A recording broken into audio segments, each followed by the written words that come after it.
바로 강제 전학 처분이 난 거예요. 이 학생은 학교 생활에 별 무리가 없이 모범적으로 잘 생활을 했던 학생이에요. 그런데 문제는 여기서 끝나지 않습니다. 민사소송을 또 당하게 돼요.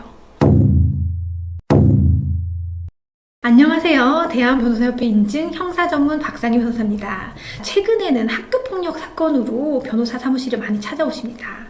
우리 학부모님들이 옛날 생각을 해서 아이들끼리 치고받고 싸우는 거 그 뭐 대수냐 해서 조금 안일하게 넘어가시는 경우가 있는데, 제가 실제 사례를 말씀드리면서 오늘은 이야기를 한번 드려볼까 합니다. 최근에 진행한 사건인데, 이 어머니는 아들 셋을 키웠는데 아들 셋을 별 무리 없이 다 키웠어요. 근데 이제 늦둥이 아들이 학교에서 문제가 있다고 해서 선생님한테 연락을 받은 거예요. 학교 폭력이니 뭐니 해서. 그런데 어머니는 그 전에 아들들이 별 문제가 없었기 때문에 막내 아들한테 아이고 네가 잘못한 게 있으면 사과하고 잘 끝내고 오렴 하고 그냥 학교폭력위원회에 출석을 안 하신 거예요. 아이만 혼자 간 거예요.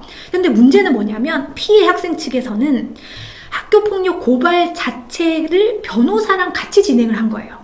그래서 피해 학생은 변호사를 대동해서 위원회 그 위원들한테 적극적으로 피해를 막 호소를 했고 변호인의 조력을 다 받았어요.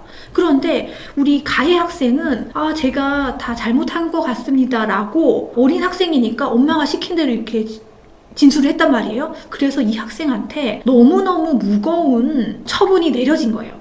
저희가 보통 이제 학교폭력이라고 하면 1호 서면 사과부터 시작해서 퇴학 처분까지 그 수준이 굉장히 다양하거든요. 그래서 보통은 1호, 2호, 3호 안에서 다 끝나요. 아주 가볍게 그냥 사과하고 이렇게 잘 끝내고.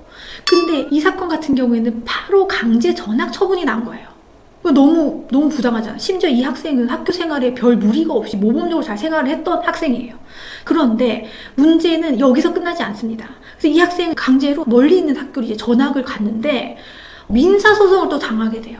왜냐하면 학교폭력 처분이 났다고 하면 피해자 입장에서는 치료비가 들었으면 치료비, 그리고 위자료를 상대방한테 청구를 할 수가 있거든요. 그러니까 민사소송까지 당하게 되는 거예요. 그리고 이제 다른 케이스에서는 형사고소까지, 상해를 입혔다 혹은 모욕을 했다, 협박을 했다 라고 이제 형사고소를 함께 진행하기도 합니다. 그래서 중요한 건 뭐냐면 학교폭력위원회가 개최된다 라는 얘기를 들으셨을 때는 일단은 신중하게 어머니, 아버지가 함께 가시는 게 중요해요.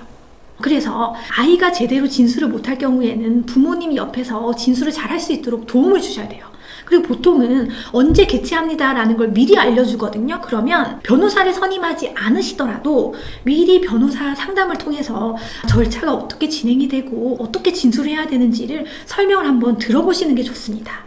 오늘은 최근에 많이 불거지는 학교폭력에 관해서 조금 상세하게 좀 쉽게 이야기를 드렸습니다. 더 궁금한 내용이 있으시면 댓글창에 남겨주시면 제가 답변을 드리도록 하겠습니다. 감사합니다.